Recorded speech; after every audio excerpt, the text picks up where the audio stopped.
நான் உனக்கு போதித்து நீ நடக்க வேண்டிய வழியை நான் உனக்கு காட்டுவேன், சகாரா இருப்பேன். நீ எங்கே போகணும் தேசியம் நிற்காத, இந்த காரியத்தை எப்படி செய்யணும்னு யோசிக்காத. இப்படி ஆகிப்போச்சு, வழக்கு இப்படி ஆகிப்போச்சு, சிக்கல் இப்படி ஆகிப்போச்சு, போராட்டம் இப்படி இருக்கு, வேலை இப்படி இருக்கு, ஒன்றுக்கு நீ செய்யாத, கவலைப்படாத, திகைத்து நிற்காத. உனக்கு சாயலாம் இருக்கிறேன், அதுக்காக கண்ணை உன் மேல வைத்திருக்கிறேன்.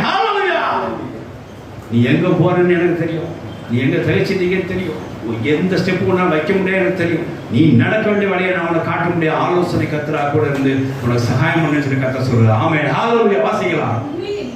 உன் மேல் என் கண்ணை வைத்து உனக்கு ஆலோசனை சொல்லுவேன், நீ நடக்க வேண்டிய உனக்கு நான் காண்பிப்பேன் சொல்லி சகாரான தேவன் ஒரு வார்த்தையை சொல்லி நம்ம நிறைய காரியங்களை நம்ம இந்த வருஷத்தில் நடத்திருக்கிறோம். ஹல்லேலூயா.